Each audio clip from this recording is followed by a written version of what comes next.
Amazing অ্যারাউন্ডে সকলকে স্বাগত। আজকের ভিডিওটি মূলত আইটি ফাইল রিটার্ন অর্থাৎ আইটি রিটার্ন এবং আয়করের যে রিটার্ন দাখিল করতে হবে সেই বিষয়ক, এবং কাদের করতে হবে, শিক্ষকদের করতে হবে কিনা, সেই কত পরিমাণ ইনকাম হলে অর্থাৎ আয় হলে আইটি ফাইল রিটার্ন করা বাধ্যতামূলক, কি কি ক্ষেত্রে আইটি ফাইল রিটার্ন করা বাধ্যতামূলক এবং আপনাকে করতেই হবে, না হলে পরবর্তীতে সমস্যায় পড়বেন। ভিডিওটি একটু জেনে নিন যে কাদের আইটি ফাইল রিটার্ন করতেই হবে। যে সমস্ত ব্যক্তিদের আয় মৌলিক আয়ের যে মৌলিক ইনকাম অর্থাৎ মৌলিক ইনকাম এবং মৌলিক ইনকাম যে ছাড় রয়েছে সেই ছাড়ের সীমা আয়ের মধ্যে রয়েছেন, অর্থাৎ যে সমস্ত ব্যক্তিদের আয় মৌলিক ছাড়ের সীমার বেশি তাদের সবাইকে আয়কর রিটার্ন দাখিল করতে হবে। যাদের এই আয়কর সীমার মধ্যে রয়েছে তাদের দাখিল করতে হবে না। এবার সেটা জেনে নেওয়া যাক। 2023-2024 আর্থিক বছরে 60 বছরের কম ব্যক্তিদের জন্য এই সীমা হলো, অর্থাৎ আয়কর যে ছাড় সেই ছাড়ের সীমা হলো 2.5 লক্ষ টাকা অর্থাৎ 2.5 লক্ষ টাকা।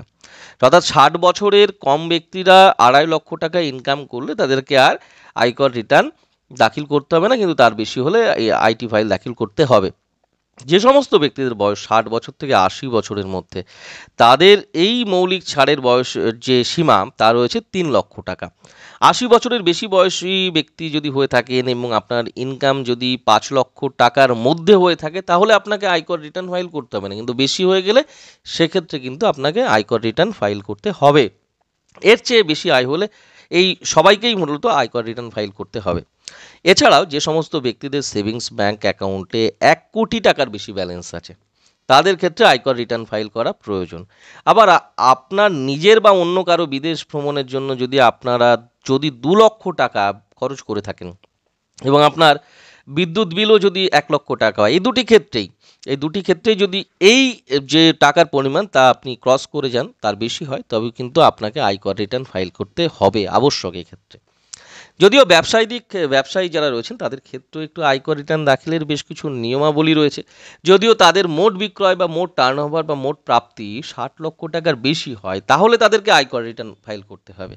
আবার একজন পেশাদার যিনি এক্সপার্ট রয়েছেন বিভিন্ন বিষয়ে, যারা পেশাদারিত্ব করে থাকেন, মোট ইনকাম যদি 10 লক্ষ টাকা হয় তাকে কিন্তু আইটিআর ফাইল করতে হবে। অর্থাৎ 25,000 টাকা বা তার বেশি কর সংগ্রহ বা কাটার ক্ষেত্রে ব্যবসায়ীদের সেভিংস অ্যাকাউন্টে 50 লক্ষ টাকার বেশি থাকলে আয়কর রিটার্ন দাখিল করা আবশ্যক। এছাড়াও যদি অগ্রিম কর দেওয়া হয় তবুও কিন্তু আয় এবং করের সমমূল্যায়ন করার জন্য আইটিআর ফাইল করতে হবে। তাছাড়া যদি কোনো কারণে আর্থিক ক্ষতি হয়ে যায় এবং কোনো ব্যবসা বা বিভিন্ন ক্ষেত্রে যদি আর্থিক লেনদেনে কোনো ক্ষতি হয়ে যায়, আপনি সেটি চালিয়ে যেতে চান এবং সেই ব্যবসাটি যদি চালিয়ে যেতে চান আর্থিক ক্ষতির পরেও এবং ভবিষ্যতে আয়ের সঙ্গে সামঞ্জস্য করতে চান, তাহলে কিন্তু নির্দিষ্ট তারিখের আগে আইটিআর ফাইল করা প্রয়োজনীয়তা রয়েছে। অবশ্যই তারিখটি জানাবো।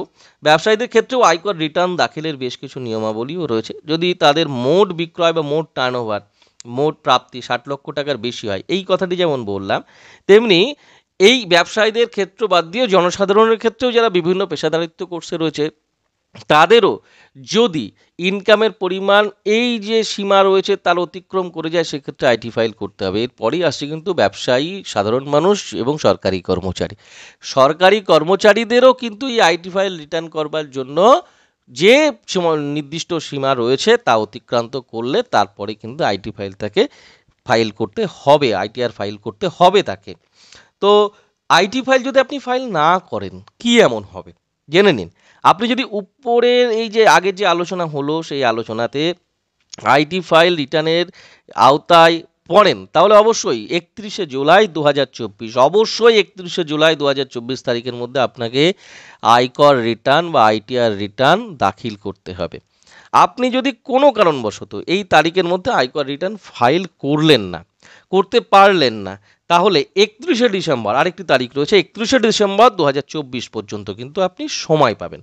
তবে এক্ষেত্রে আপনাকে নির্দিষ্ট পরিমাণ জরিমানা দিতে হবে এবং ট্যাক্সের যে ট্যাক্সটা পে করতে হতো সেই ট্যাক্সের উপর যে সুদ হবে সেই সুদও কিন্তু আপনাকে দিতে হবে। উপরিক্ত যে আলোচনা অর্থাৎ আগের যে আলোচনাটা হলো সেই আলোচনার যে সীমা আছে প্রত্যেক পেশার আলাদা আলাদা করে, সেই সীমা অতিক্রম যদি আপনি করে যান আপনাকে কিন্তু আইটিআর রিটার্ন ফাইল করতে, অর্থাৎ আইটি রিটার্ন ফাইল করতে হবে, আইটিআর ফাইল করতে হবে।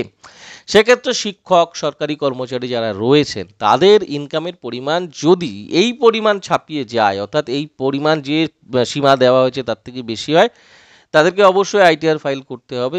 এই বিষয়ে আপনারা আপনাদের যে কর্তৃপক্ষ রয়েছে, যে অফিস রয়েছে সেখানে যোগাযোগ করুন এবং সেই অফিসেও বিভিন্ন জন আইটিআর এই যে আইটি রিটার্ন ফাইল করার কাজ করে থাকেন, অনেকেই দক্ষ রয়েছেন, এক্সপার্ট রয়েছেন, তাদের সঙ্গে কথা বলেও আইটি রিটার্ন ফাইল করতে পারেন। এছাড়াও এখন বাইরেও বিভিন্ন পেশাদারিত্ব তৈরি হয়েছে, তো সেক্ষেত্রে তারাও আইটি পেশাদাররাও কিন্তু আইটি রিটার্ন যে ফাইল সেটা করে থাকেন। তো আইটি রিটার্ন ফাইল করার সময় বেশ কিছু বিষয়, বেশ কিছু ইনফরমেশান লাগে, সেক্ষেত্রে খুব স্বচ্ছভাবে এবং সচেতনভাবে সেগুলো দেওয়ার চেষ্টা করুন এবং নিজেও একবার কিন্তু আইটি রিটার্ন রেডি হয়ে যাওয়ার পরে মিলিয়ে দেখবার চেষ্টা করুন এবং মিলিয়ে দেখুন ইনকামের সঙ্গে সামঞ্জস্যতা রয়েছে কিনা, কোথাও ভুল তথ্য রয়েছে কিনা। ভুল তথ্য দেওয়া আইটি রিটার্নে একদমই ঠিক নয়।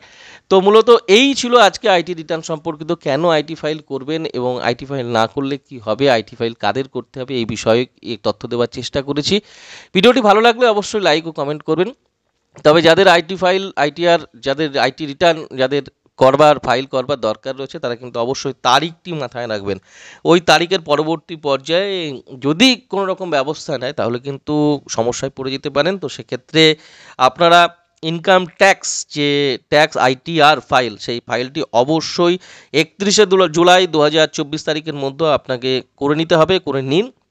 যদি কোনো কারণে আইটি রিটার্নে বিভিন্ন রকম সমস্যা হয়ে থাকে বা আপনার ব্যক্তিগত সমস্যা হয়ে থাকে, আপনি না থেকে থাকেন এবং আইটিআর যদি রেডি না হয়ে থাকে, তাহলে 31শে ডিসেম্বর 2024 পর্যন্ত সময় পাবেন। তবে সেক্ষেত্রে ওই আগেই বলা হয়েছে যে সেক্ষেত্রে জরিমানা হতে পারে এবং যে ট্যাক্সটা আপনাকে পে করতে হতো সেই পরিমাণ সুদ কিন্তু আপনাকে দিতে হবে।